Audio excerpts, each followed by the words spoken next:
Let's fight. A very good evening to each and every one of you, and welcome in the ring. It's Poshway Monday, or if you're posh, it's Poshway Monday. And I'm so happy that you guys are with us. I know some of you at the edge of your seat, you probably think we ain't coming on. No, no, no, no, stop that. Welcome in the ring, folks. Whether you're joining us on Twitter, you're joining us on YouTube, you're joining us on Facebook, wherever you're joining us from, welcome in the ring. So much to discuss this evening, folks. It's flat, slow, flat. Lots to discuss with you, wherever you're joining us from, home here in Guyana, in the Caribbean, internationally, in the diaspora. Folks, welcome in the ring. Tag a friend. Why don't you retweet? Why don't you share on Facebook? Share on Facebook and subscribe to our channel. And folks, if you follow my page, especially shared every Duncan on Facebook, and you like that page, you're gonna get all of the notifications as soon as we come on live. So you don't have to keep checking all day. But we're happy that you check in. It tells us that you're interested in us and that you care about what happens here. I know some of you, we vex y'all every night, but y'all keep coming back. That's the kind of bittersweet love that we got with each other. Happy Monday, folks. We hope that it's dry wherever you are. It's not the same for everybody in the country. But nonetheless, we are tremendously happy that you guys have chosen to spend this next hour or so with us. Thank you. We hope you all eat. We got a lot of things to give you all to feed you all this evening. So we hope you got some space there. A lot of things to digest tonight. And I'm going to be joined by Nicole Telford in a little bit.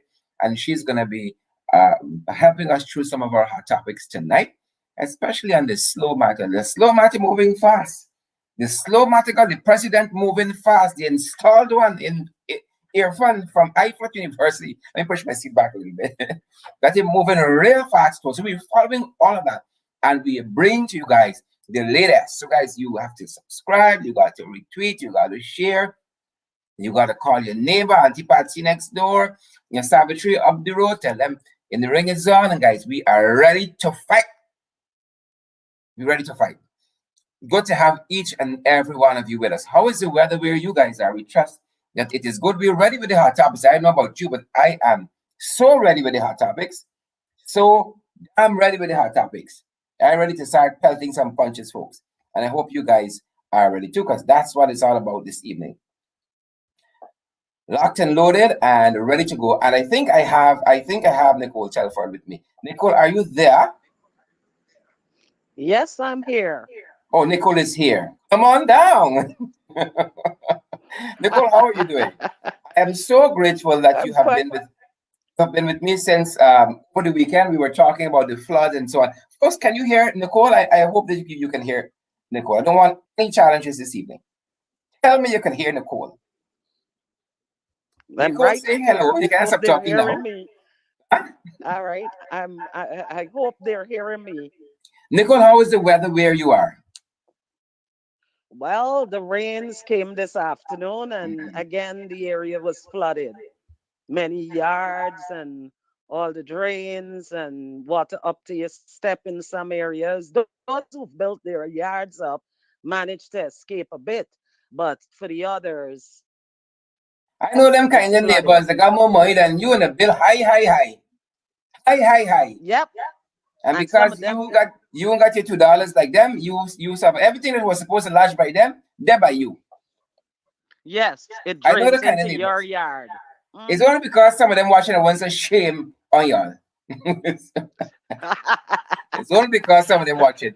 But Nicole, it's good to have you, and I hope you didn't get too swamped over the weekend. I know we had a rough weekend. We were on out there on the ground, seeing what's happening around the country, and bring it back to the people live and direct. And I know you had a lot of work to do over the weekend, Nicole. Yes, I was behind the scenes as I always am, helping those who need help and bringing in information or sending information.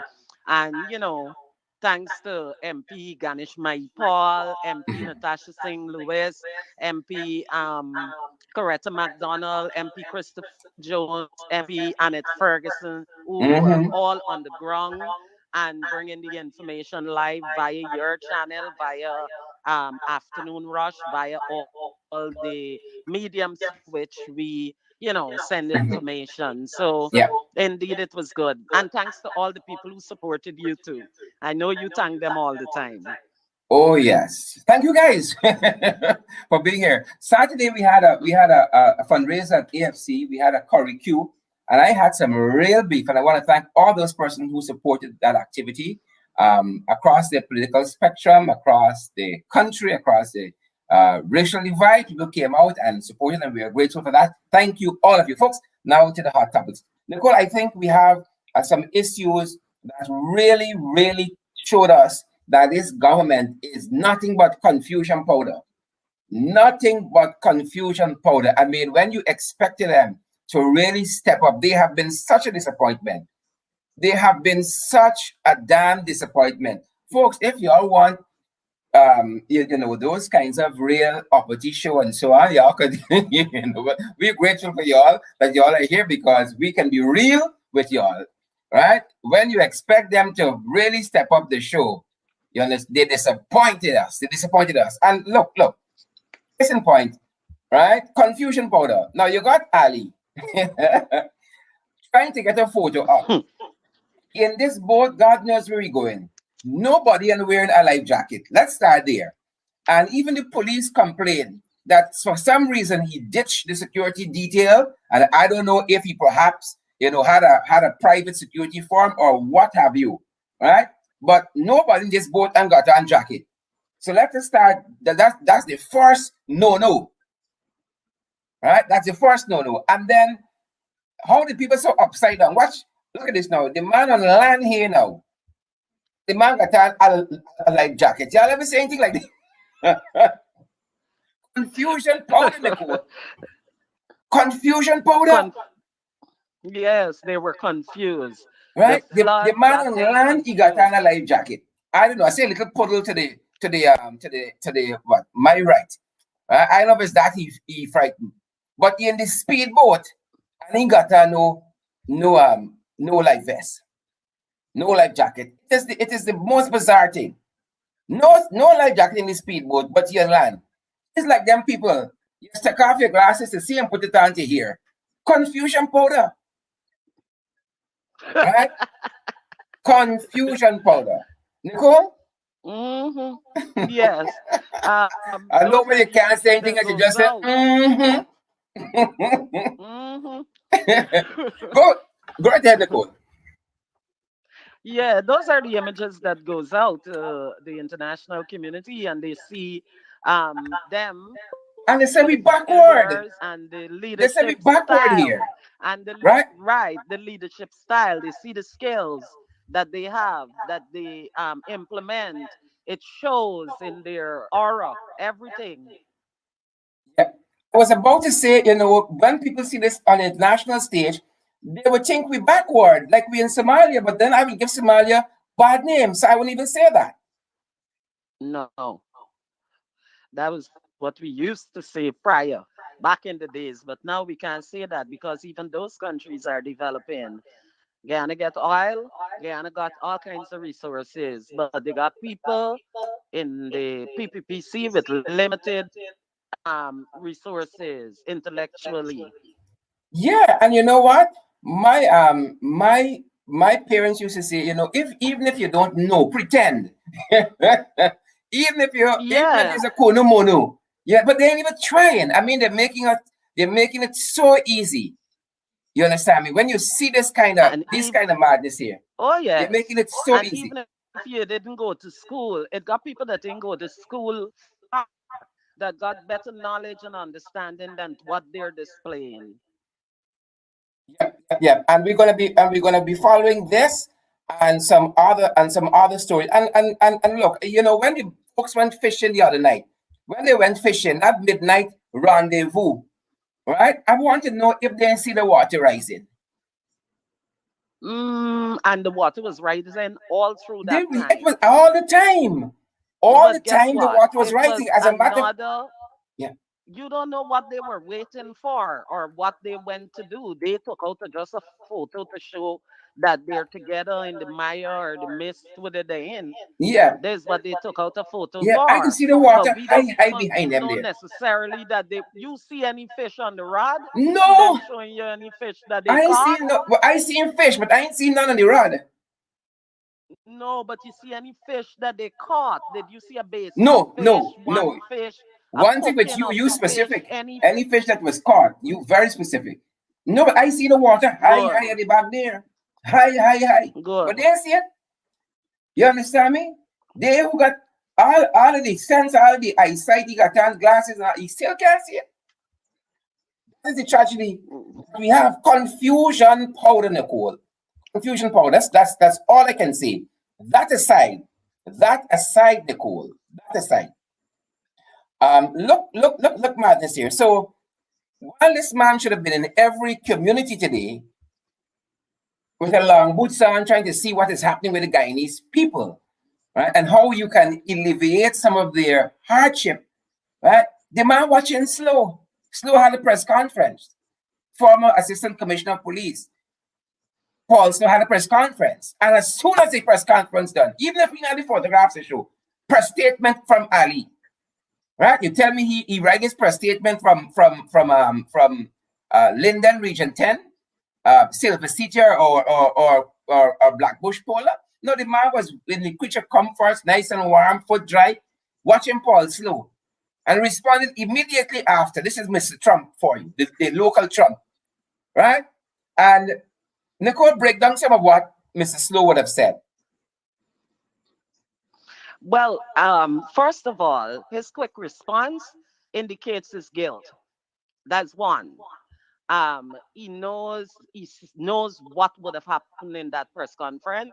Mhm, He knows he made the call. Notice well, he outlined in his press conference everything. There's the president mhm, installed, outlined everything is in his press conference, except to admit that he made a call or mhm, several calls. mhm. He did not admit that, but he's saying that Ian said this and Ian said that, but Ian said that he didn't call. And Yeah. the mere fact that he called and not invited the chairman for a conversation shows his disrespect and that he must resign. That is one thing. What Paul Slow said in that press conference is, I believe, and you know why I believe it? Paul Slow and all of those officers came through the ranks. They would have investigated thousands of crimes in this country. And they have gone through all of the ranks and reached top of their profession. They are professionals. They're known throughout the Caribbean for different programs that they would have worked on. I doubt very much that they would sit and have a press conference and not have proof or any backing. The president was scared of that. The mere fact that Paul, yes, I was going to say yes, Chairman. the president, as you said, was very, very scared. He did call Paul Slow. He did not deny he did not call Paul Slow. Right? He called Paul Slow and he tried to influence who gets promoted in the police force because that is who they are. The statement said that he wants the independence of these commissions. Well, under the David Granger-led administration, we give them independence till we give them financial independence. Soon as the PPP come back Oh, 2 months yes. ago, they took all of that away from them through the National Assembly. They took all of that away, and he wants to tell me that he wants to see these agencies function independently of the government. Give us a break, Irfan. You did call, you tried to He does influence the not promotion want of that. these fellas, you're a scam. He did. Nicole, while He on that, did influence them. And while we're on Sharon, that, what that yeah, reminds you of? What that reminds you of? scams, the Again, the scams Trump they are, same old PPP. administration. Yes, and the Trump and the administration when they called over the guy from the FBI Very much, and yeah, started yeah, try to yeah. influence him. You James Comey, understand? yeah, Right. wicked, Try to influence wicked. him. Wicked. And that's Nicole, why people like I want to stick up. I want to stick a pin here because we're talking mhm, about flood. We're going to come back to Paul Slow in a little bit. But as these guys should have been looking at the flood over the weekend as well, they tried to throw the mayor under the bus by saying that the mayor wanted to attempt to flood the city. Ooh. More lies, more lies. I have David Patterson Oh. with me this evening. I want him to come on immediately. Because Mr. Patterson said on social media, he published very publicly that it's nonsense. I want us to hear from him. Former Minister of Yes. Infrastructure, David Patterson, welcome this evening. Hi, Sharad, Nicole. All right, good night, viewers. Pleasure to be Good here. night. Good night. Pleasure to be here. David, if Once again on the anybody ring. understands infrastructure, you do. The work that you did in the David Granger-led administration, APNU, AFC, was nothing short of phenomenal. Tell us about this nonsense that these guys are talking Can be about pumps and challenged so on. Talk to by us about that. none. Well, yes. Good night, Sharad. So yes, I saw on social media that the PPP ministers, or whatever it is, or the administration, were driving around last evening or something like that, and they were making claims that the reason why Georgetown was flooded was because pump attendants were asleep. And I found that an astonishing statement coming from another administration. So I immediately posted, valid post, of course, I see it's been shared quite widely, that that went out the window. The reliance on a single pump attendant went out the window since in 2015. A little background, Sherrod, on June the 1st, 2015, just about 6 days after we assumed office in 2015, there was another flood just like this. You could remember the cabinet was summoned at 4 a.m. in the morning because we thought something was really wrong. Actually, our initial thought was that there was a breach in the conservancy, but it wasn't that. It was purely just like now, high tide.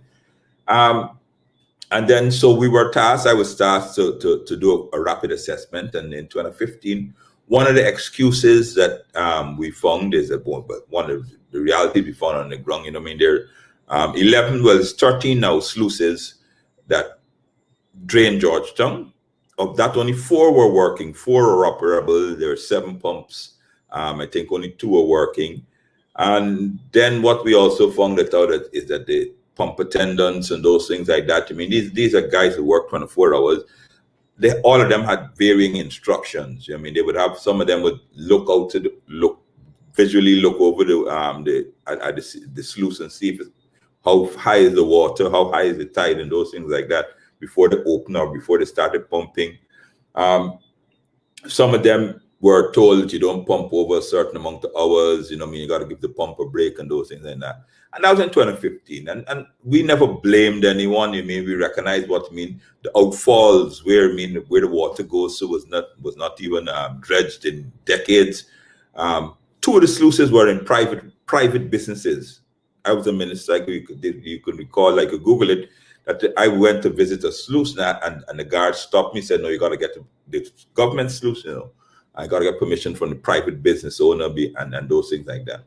We took all of that in 2015. We said, all right, fair enough. This is where we are at. We have a problem. Let us resolve it.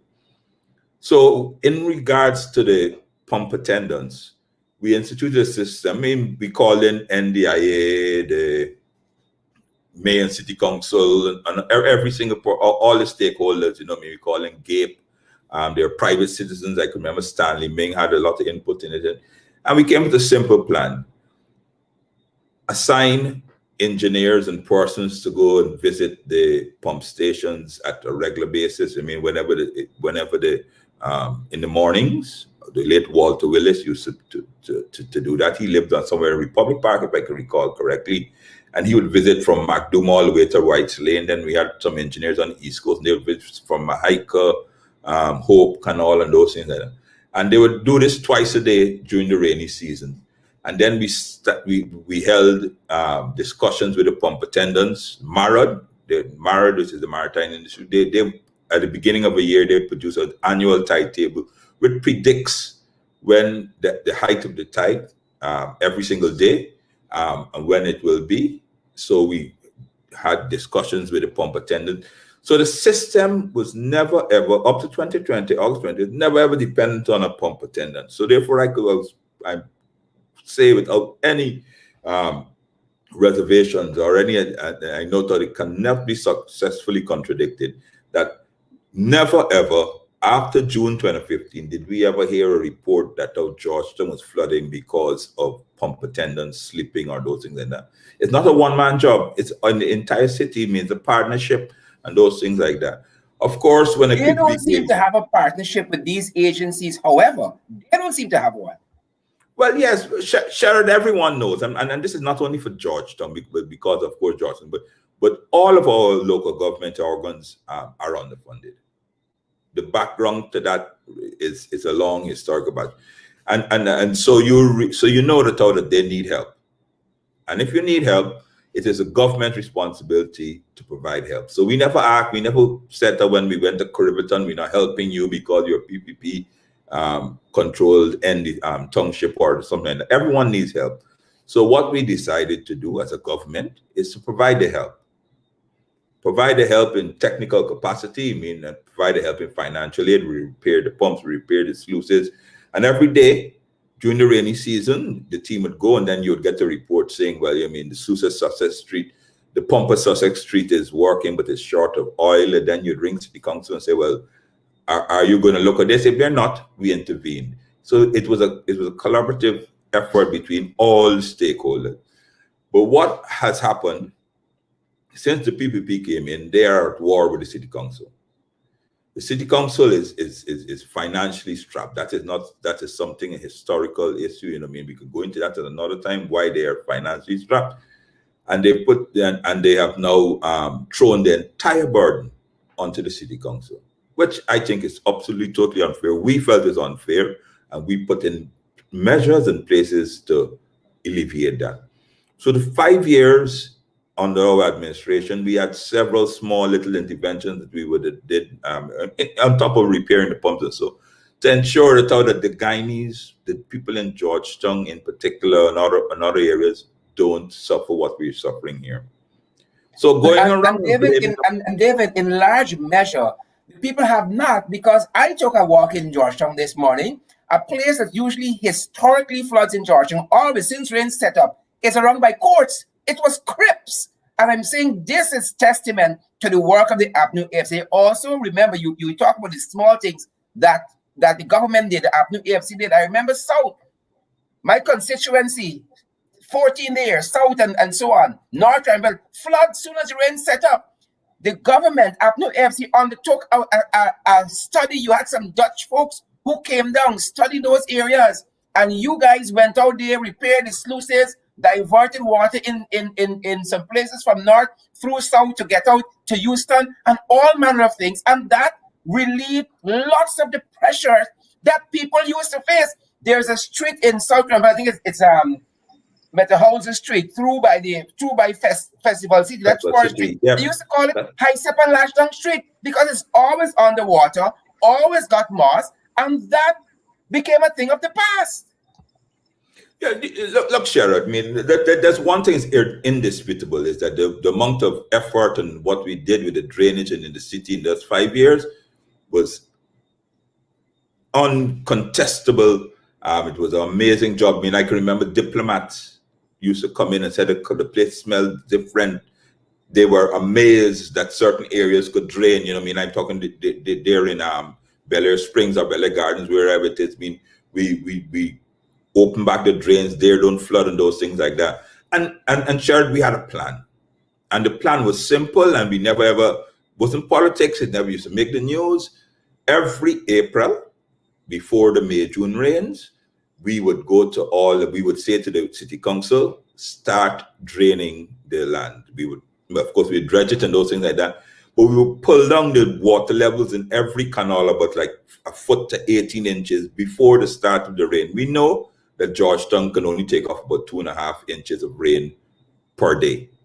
So before the rain start, people, unbeknown to them, we would drain the system. So therefore, when the rain started, we had at least 18 inches in every drain capacity to hold on to. So therefore, that gives us the extra time pull the water off. I mean, we did this without even anybody knowing. It's a costly exercise because you have to run the pumps even when it's not raining and those things like that. They stopped all of that. They stopped all the issues of dredging. They stopped all the issues of working along the city council. You know what I mean? We know that and the NDCs and those things like that. And they just sat down, did nothing, were caught off guard because I mean they're not very bright. So they didn't know. No one said to them, well, you know, I mean, May, June is typically the rainy season in Guyana. They sat down and beginning of May wasn't a lot of rain, and that's what they did. But I'm When telling you, they should have Jared, been preparing, they went fishing. they were fishing, and they were at sea. Not really fishing; they were at sea. And so sit down and to blame the flooding in Guyana on sleeping pump attendants. Here are And ridiculous. Sherrod, Even Sherrod, if that is true, Patterson, if I might add, even if the pump attendants which as I said, I told you, even if that is true, the pumps only work during the high tide, and that is a period of 4 to 6 hours period between the tides. Right? So when the sluices are open, the pumps can't work. The pumps are there when the water on the riverside is higher than the water on inland. Then is when you run the pump. When the water on the outside, when the low tide is lower, you open the sluice doors. So they are trying to tell Guyanese, and they're going on a PR blitz to trying to tell people between that 6 to 8 hours. There's only 7 pumps. There are 13 sluices, and a sluice does about 4 times the amount of work when it's open than a pump, because of course the area that is far bigger. They're trying to tell the Guyanese people the reason why we flooded is because of people are sleeping, which is bull the crap. It's hogwash. They just simply were caught off guard. They don't have a clue what they're doing. They've just been flying around the country, taking photo ops, sitting around in cabinet, figuring out who they want to knock off and who they don't want to knock off. And they have the vice no president, the clue installed vice president whatsoever. said he don't go to cabinet meetings, so they don't be sent around cabinet. All the contractors that you would have had, that you would have assigned areas to, because remember we did an amazing job at community involvement. So we had, as you just mentioned, in South, the persons from South who knew the areas, they would be responsible for looking after their section, the drains, the ministry, and would pay them just a stipend and provide transportation to carry it. But all of that was in place, and all of that used to be done every year in, year out. Dry season, in dry seasons, we used to dredge, we used to clear the waterway. They stopped all of that. They said, oh, the citizens of Thing are Apnoe AFC supporters, so therefore no one could do any work. Of course, now when you go into the South, and then they start to bring in their own supporters who hadn't a clue. So all they did was take the grass off. You mean there's weeds on top of the thing, and they pull the grass and put it in the carpet. You seen those things. They just slap that for Independence Day. All they did is pull off the grass. No canals was dredged. No outfalls was cleared. Nothing at all. So, folks, the reality is that these guys are sleeping on the job, but then they're trying to blame pump attendants. Pump attendants, these guys work 24-hour shifts. 24-hour shifts, because it really is difficult to 24 hours. These poor guys are sitting on their 24-hour shifts, and they're being blamed for flooding in the city. The pumps, everybody is awake. Every single person is awake right now, all day today. And the place is still flooded. It'll be flooded tomorrow, the day after, and all the way into next week. I'm sorry to tell you that, folks, because they have no clue how to get the water off. All they are, and everything they do is just broke it up, broke it down, and then look to blame someone else. Well said. Nicole had an intervention. Nicole? Well, while Nicole is there, you know what I mean? They're other little. While Nicole's hello? coming up. Hi, Nicole. Yes.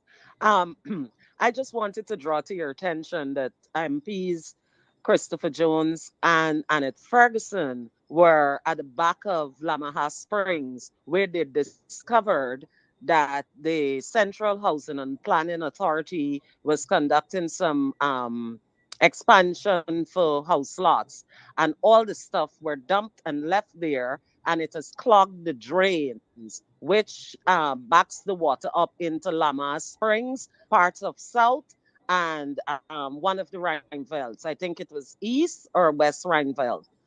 You understand? They checked, they saw the water. The residents themselves were out there complaining. The video is out. I think Randy showed part of it on his afternoon rush today. So that compounds the issue with the blockages and the not cleaning of the canals. Yes, I know. And as you mentioned that, sure, there's something very interesting, you mean, that we have to talk about. Let's talk about the Kitty Pump and the one at Lilendal. Those two pump stations have two of the largest pumps in the country. Well, they're two largest in the city. Kitty in particular. Kitty has two pumps that is only on the very, very rarest occasion that both pumps can work together. And this is why there is a sump at the bottom of that pump house. There's a sump, and that has to be filled with water. Anybody knows that has to be filled with water, and then the pump throws the discharges over the seawall. The problem is that the pumps are so powerful that it drains the sump in about 20 minutes. And I challenge anybody, all of the ones that are talking and those things, to go to the Kitty pump station now when it's pumping, and you will see that no more than half an hour. The pumps don't run more than half an hour because, of course, what it does, it pumps out more water than it flows into it. So normally, what happens is that you would pump, and then when there's a signal and it's a float, when it drops below a level, you wait about 5-10 minutes. You turn off the pumps or you turn off both and let it walk, because the water to the pump is done by gravity. The water comes up Kitty, Vicention Road, it comes down Carifesta Avenue and those things like that, and it comes all the way from Queenstown and those areas like that. But that flows by gravity, you know what I mean? And it's only the differential is a couple inches. So what happens? No matter what, we've made it bigger, we tried to make it bigger and those things like that. This, because of all the restrictions, we had to pass on the bridges, weeds, and those things like that. The pumps, when they're working, when both are working, they would drain that sump in about 10 minutes, 15 minutes. When both pumps are working, drain the sump in 10 minutes. And you have to shut it off, if not the pumps will burn, if it doesn't have water. So I challenge anybody, any Singaporean, to go now. You can go down there. And sure, maybe it's something you could send one of your reporters to do. Go and you during the course of the day, anytime, because of course they're pumping, and you'll notice after like half an hour they have to shut off they shut off one pump.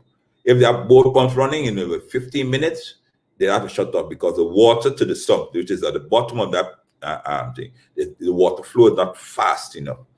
What the Dutch people that you mentioned, when they came, they had recommended, and it wasn't implemented, that we put intermediate pumps along the canals to speed up the flow of water to our outfalls, and that would help us. I mean, that would help drain. That was not done because gravity alone, be very, very low. Gravity alone is only, it's not very high. So the speed at which the water flows towards our outfalls, with all the encumbrances, all the garbage, all the bridges it has to cross, and those things like that. The gravity, the speed of the water discharging alone is not fast enough for the city because of, so we needed a bigger catchment area, as well as what they call lift pumps, which is all they would do is just speed up the flow towards the outfall.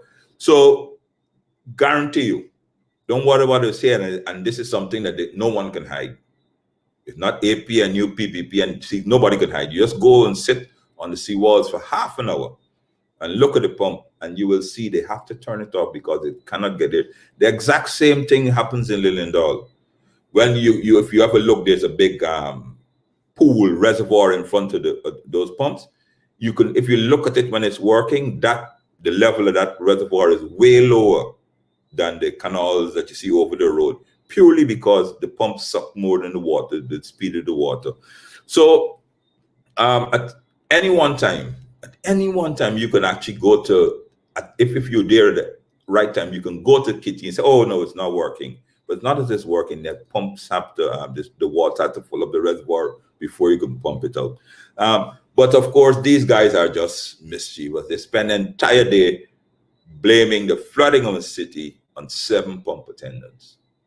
7 pump attendants. There's no way. As we run there on the pump attendant, and we know this is a tireless, thankless job. A pump attendant has never gotten a medal service in this country. Never. That being said, one of the pump attendants that the installed president visited last night was surprised to see him because he knows that hour the president is usually fishing. Irfan is usually fishing. But the man spoke out this afternoon. I want you to take a listen to it. I want to get your reaction afterwards. Let's take a listen.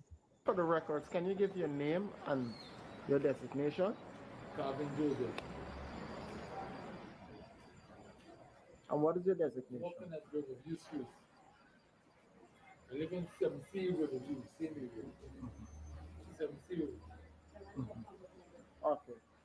So for the last time, can you just tell us what happened last night? Last night the president came in. Around what time? The exact time was 10 for 5 direct time. I was when we left to watch. 10 for 5. Yeah. I had on the phone. So the door is low with timing. We have to open it. I had on the phone. So I turned out the phone. Before he come, I make 2 back in the thing. So I'm relaxing to when Coco went to do. And the plane is I went to Coco.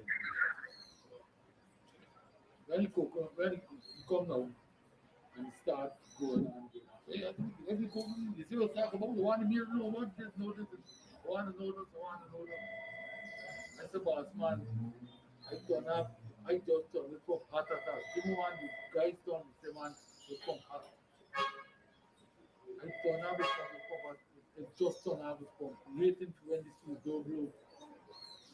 Waiting for when the street door blow. And before you can reach out to the car, I don't start opening up for it.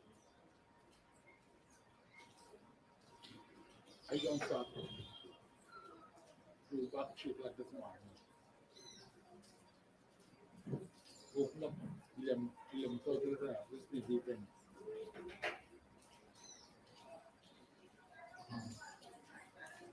I get scared. I can really eat not economically. I can bring out the eat not nothing. Come out, come in, Mr. Bat, come out, and go, come in. You just don't mistake. You know what I'm saying. You're not proud of anything.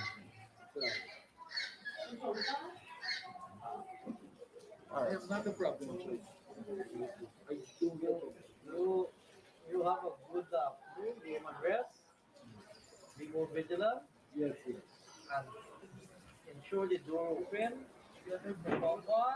David, that goes to what you have been saying, that these pumps have to rest. The man said he told him, feel the pump and you'll feel the pump is on. Understand me? You don't got to carry on, sir, big man. Look, Sherrod. We know it's a game, right? We know that out they're just bluffing. Let us see what the excuse they'll use tomorrow. Because we're expecting more rain. And we're expecting more rain when the CDC is giving an advisory already, saying, and I want to repeat it, persons in low-lying areas, please take care. There a lot of rain is on the way. So let us see what the excuse will be tomorrow, because they're going to run out of it. They're going to run out of excuses. They'll come up with some fancy theory that I don't know, that the AP and UAFC blocking the drains or something like that, city council sabotaging. Let us see what will be the president and Ejel and all of them excuse tomorrow when the rains come tonight and they flood it up. If they blame the city council, because if they blame these poor pump attendants, and that is the crux of the matter. They haven't come up with unlike when we were there, we would say to the people, this is what we intend to do. not blame pump attendants and those things and threaten these poor guys about court and those things like that. This is what we're going to do. Up to now, they have not said, here is what the government will do to alleviate the flooding that will come. It will come because the rains are here. The land is already soaked and saturated. So you will get more. All our canals are filled. We will get more flooding. I mean, they haven't said anything. They've sent 3 pumps to Blackbush, Pola, Maibikiri, and those places like that because they need them. They didn't tell us where they get these pumps from. They had similar situations, we went to the CDC. CDC had some mobile pumps. And exactly what I was telling you earlier about lift pumping, we went to the CDC, and then there were areas that we found that restricted the flow of the water, such like in Queenstown. If you know, if anybody could recall, I mean, when you're coming over from Irving Street to from Queenstown, Irving Street to between around Krong Street, but Krong Street is as we call it right, GCC. What we actually did, we brought some smaller pumps and we assisted the water flow by pumping into the main canals from all the smaller canals to increase the volume flow. They haven't done anything. They haven't said they're going to do anything. So I don't know what and who they're going to blame tomorrow morning, Wednesday, Thursday, Saturday. And you'll see all of them on Facebook still referring to the 3 pump attendants or 2 pump attendants last night. They have not a clue. You have to remember that these guys were there before. They do not have any interest in Georgetown. They have a battle to go now with the city council, which is absolutely asinine because the city, most of them lives in Georgetown. Most of these ministers and those things like that, they're supposed to only live in Georgetown. So why fight the city council over drainage? Why sit down and blame? Because even if you want to say the city council is doing a bad job, you have to assist them because when you flood, you don't only flood the city council's yard, you don't only flood the APNU, AFC's officials and MPs yard, you flood the entire Georgetown, right? And they've tried this before. They've tried starving the city council of expenses. You remember the garbage? You can remember there was one minister who got up and said that he hopes the pandemic breaks out in Georgetown because the Georgetown votes for the APNU AFC. They've tried it before and it was unsuccessful. I don't know why. They think that fighting with the city council will give them a different result. It will not. And we recognize that. And I also want to tell you this, while we were there, every NDC and municipality that needed help, we helped everyone. We never even bothered to say, because irrespective of who they voted for, it's our country. It's a reflection of Guyana. Guyana now is supposed to be the Dubai of the Caribbean. And look at us now. We talking about, oh gosh, how much percentage of the GDP has risen and all these things. And then you look at the country, at the capital city, and it's underwater, garbage floating everywhere. And obviously that's the image that they're quite pleased to think. And I don't know how they can satisfy themselves by going and using the excuse, oh, it's opposition controls the city council. It's our city. It is our city, and we have to take care of it all. David, the challenge to that is that lots of the areas that they have the control of, the NDCs and the RDCs, are flooded equally.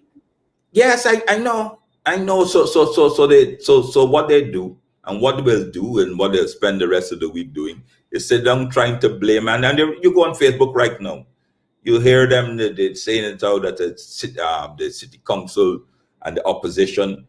Why would I go and block a drain when I live on this street? Why would I flood my own yard? Why would I flood my own supporters' yard? Right? Because South Georgetown is flooded. South Georgetown predominantly coalition areas. Why would we put in this period when every single thing is so hard and stressful? Prices gone up. They're firing people. And this was before the flood. This was long before the flood. Long before the flood. Why do you think we want to, even on this particular hard guava season, put more stress onto our people? Just, I mean, come on. You know what I mean? But they you know what I mean? They will spend, you look at the tomorrow papers, you know, they'll attack Patterson, saying that they said that they try to debunk what I'm saying and those things like that. We are a system, and everybody, irrespective of whatever it is, begrudgingly knows that it worked. It worked, and it was working, but HLM disbanded every single thing, and they haven't come up with an alternative as yet. And that is the problem that we're facing here. So these guys are clueless. The only thing that they know to do is spread propaganda. And they're experts at that. Throwing filter on. Sherrod, I fully support what MP Patterson said. I was working at Prime News when APN UAFC got into office. And guess what? He's correct when he said 2 of the sluices or the canals run through private entities, because you know what was the first thing he did? He called on the media, and all of the media had to follow him from Agricola straight to Cummins Lodger, the outfall tunnel. All he visited. And we were tired that day.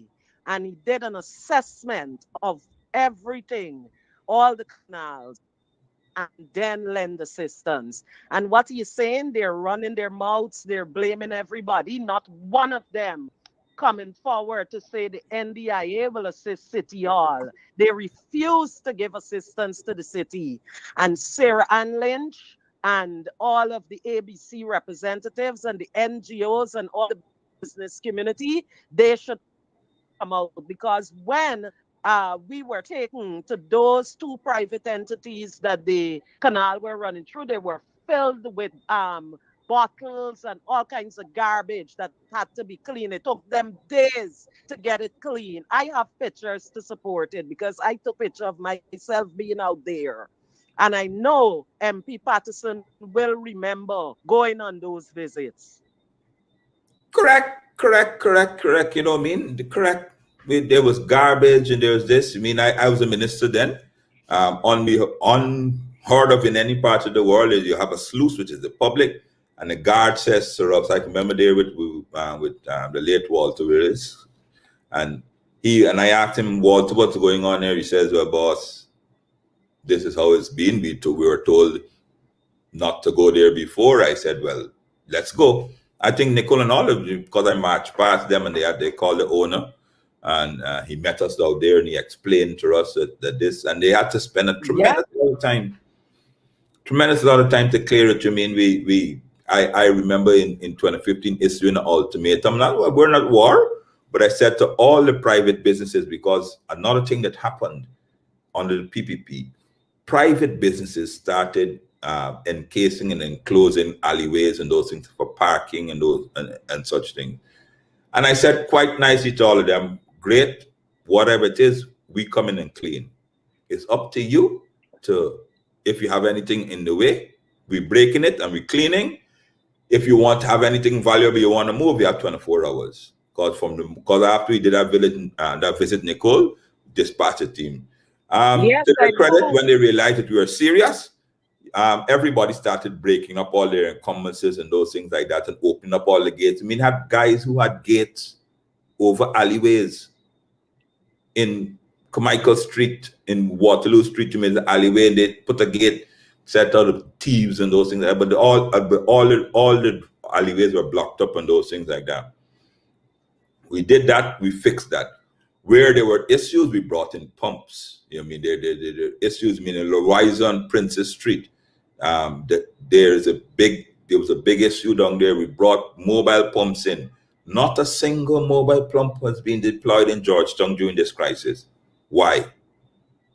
That's nothing to do with pump attendants. We brought in emergency pumps. I wonder where they are now. We made NDIA and the Ministry of Public Infrastructure purchased emergency mobile pumps. so that we could actually we can do that. And I want Nicole, I want you to remember this as well. We set up every rainy season, every single rainy season, the 5 years at the pump station. We had sand and we had sandbags, free of cost. Yes. All you had to do is drive there and you pick up and there were persons there loading, filling the sandbags in. So anybody who felt it out that they are under pressure and water's coming out could have gone by the seawall. Nicole, you can remember that. And you can go there and collect free cost sandbags if your area, if you felt uncomfortable with the rise of sand. Nothing these guys are doing. Completely blocked with tons of garbage. Nothing they're doing. All they're doing is getting up at midnight from wherever they've been and coming and set out, oh, it's pump attendant. But of course your viewers can remember these things, you know. So we don't it's not that I'm making it up, but you had rainy seasons come. We made an advisory. We said that look, if your area we're doing our best, but if you feel that you need protection, pass by the pump station, collect as many sandbags free of cost. And we had people from the special project unit. They're filling it in and they're putting it on your donkey cart, on whatever it is, and whatever your car. People going home from work, they say, well, I'm not too sure. Because a lot of people said, what happens, Sherrod, is the roads are flooded. When the cars park, the wake, the water spills up. So a lot of people saying, even though their house and their yard not for this, when the vehicles pass, the wake of the vehicles splashing it, and we give them free sandbags just in case you want. Nothing, absolutely nothing is being done here other than blame pump attendants. Other than that. David, as we look to program time, you've already said that it's going to get worse before it gets better in the coming days. I see the CDC saying to Region 7 residents that their mudslides are expected. They're asking them to move to higher ground in some areas. We have a wounded nation. It's COVID. It's the pandemic call, the PPP. It's the flood. What do you say to the people of this country this evening? Well, I mean, first and foremost, on the issue of the pandemic, I'm asking you to be safe, social distance, wear masks, get vaccinated, and those things like that. Ladies and gentlemen, COVID is real. On the issue in floods, all I can say, ladies and gentlemen, protect yourself. I mean, when this thing started, I could remember, let me give you a description. When the rain started over the weekend, I got a call from a lady in our boys' tongue. And she just called me out of frustration because she reported that she became accustomed previous to the AP and UFT. Whenever it rained, she would put her furniture on blocks or whatever it is, just as a precaution. And she became accustomed over the last 5 years, not being scared or not being diligent enough to put her furniture up and her fridge up and those things like that. Everybody, Nicole, you remember that when the rain falls in certain areas, right away. Oh, yes. And she called out of frustration over the weekend to say to me, she's frustrated because she forgot, complacency. She thought that, even though the government has changed, you have a new government, that the systems that would remain in place, because she's flooded out right now. So my advice to the people, take the pre-2015 precautions that you had. By the time these guys figure out what to do, your house will be underwater. I hope that I'm wrong, but the reality is that you should take the precautions. As you said that, it was sending chills up my spine, because we have been saying, based on the actions of the PPP, they want to take us back to pre-2015. All of their policies, their actions suggest that. Cocaine come back, everything come back. The degradation come back. And to hear you say, prepare yourself the way you did it pre-2015, it is chilling, David. No, Sharon is absolutely clear, because under our coalition, we had no demarcation between government when it comes to drainage, garbage. We never ever gather. You've never heard us say to town council and a Regina, if they have a garbage issue, no, you are, it's municipality's fault. We sat down, we worked with them. There's Not a drainage one of issue, the and you MDC work with them or because, of course, it's a mayor reflection of your and country. city council complained under the APN UAFC. Not Not one. one. Not a single city council or NDC complained about being starved of things. That there's a sluice in Little Diamond. Twice it's broken away. The PPP said they're going to put up a metal door sluice. Remember in Little Diamond, twice it's broken away. I know they're blaming the contractors. They're blaming the overseers and those things like that. Never, ever, ever on us. Because you must inspect the work. You must do it right. You can't go and get a cowboy or a baker. If you give your friend to do a work and such important stuff. Never, ever. But I want people to remember, but don't take my thing. Just because not so long ago, you remember what used to happen. You remember, and then you can all recall all interventions that we would have made, and you compare to what these guys are doing. They're going to go on a TV all day and talk. I guarantee you, he's probably on one of NCN. He's talking incompetent. Yes, talking about LPNU and Patterson this and Patterson get up and say for, but the president, and so 3 people he said he saw sleeping. I told him that'll never ever happen because we never even entrusted, supervision. You have to supervise everybody. You have to have checks and balances. Somebody is somebody. It's just like in anything you do. You buy an iPhone, you see it before you actually get the final product, but 8 would have checked it off. That's how a system works. You don't leave it up to one person. Lord forbid something happens to the fella, he gets COVID and he's under pressure and he faints. Hard times now, he can't eat because every piece of food item gone up. And that pump attender goes to work and faints, gets a heart attack. Are you telling me that is the end of it?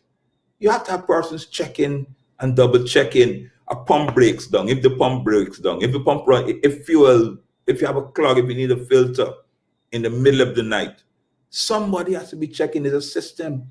But no, they dismantle every single thing. Every single thing. And then, of course, now sit down there, spend the entire day saying that we playing politics with them. We don't play politics. As a government, as a coalition, we don't play politics with these sort of things. There's lots of things we can do with playing politics. Not water, not drainage. We are below the sea level. We have to take this very, very seriously, Sharon.